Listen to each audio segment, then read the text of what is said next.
My beloved child, in the course of a short life, though a long existence, one learns valuable lessons which I would like to share with you. Looking out over a nameless lake with the forgiving half-light of evening at my back, I sit to write these letters, which you will want to read against similar backdrops. I will avoid the weakness of believing myself wise, but I will neither feign modesty nor cast a polite shadow of doubt over the most politically incorrect of my convictions. I will consign to paper the gift of my observations, which one day will serve as a guide when your turn comes to travel similar paths. Even in death, those who have described the same suffering as ours in their books seem to accompany us. I do not presume to spare you pain, nor to exalt my observations above your own, my sweet child. Only you are in the position to judge your own times. But perhaps upon learning from my most fundamental errors, you may manage an existence with no more tribulations than those that are strictly necessary. I am not going to rehash sermons or psalms, nor will I condemn certain actions as obtuse and certain thoughts as perverse. I will not bore you with platitudes that common sense will dictate of its own accord. No, dear girl, what I write here is different and powerful. It is the key to self-control, to the manipulation of the gullible, and to absolute mastery of the world.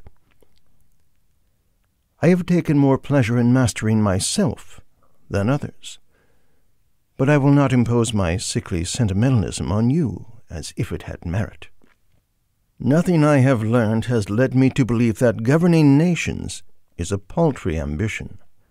True, it is a sport for few, a group of exquisitely frivolous beings who never lose sight of their objectives by allowing themselves to become distracted by those of others.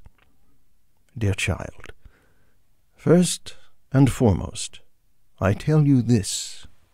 Do not read in high doses as if you were in a hurry to appropriate this knowledge or that.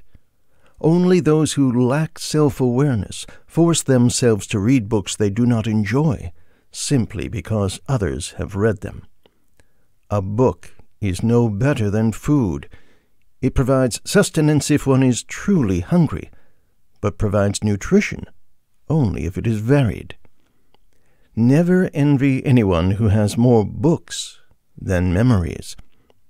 Go out and do everything your heart desires, the only restriction being that you do not risk your chances of living to see tomorrow. Do not be overly reserved with your body during your youth. I promise that there will be plenty of time for that. Live with a sort of dignity that does not deny you pleasure. Be modest, but do not waste your time trying to be decent. Modesty is the minimal amount of discretion we maintain in consideration of our sensibilities and those of others. Decency is a moral tool that has been established more to control the masses than to serve the individual.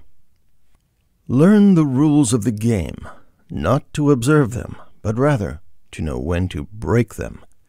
Cheat when it comes to money, as long as no one goes hungry, but never cheat when it comes to the heart. Rules can be twisted, but principles cannot. Observe yourself and see the various people you have become. Do not betray or mock them. Each one represents a part of you that has been silenced, a view of the world from a different perspective. Do not deny your hatred. Express it and make something of it.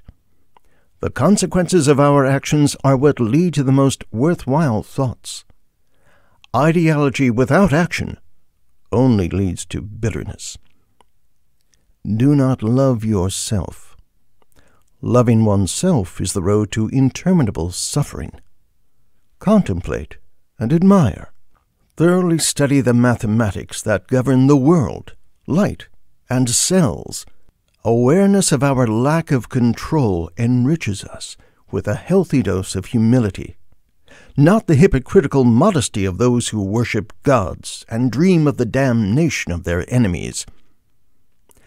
I will keep an appointment each day before this lake, and in solitude will tell you how I arrived at these convictions. I have yet to learn how to avoid the distractions that cause me to forget them, and through this routine, I presume to resolve that deficiency.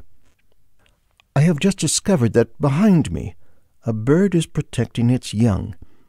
It is hidden in a spongy nest beneath my window. It watches me out of the corner of its eye, but I do not appear to threaten it. I am flattered by its trust.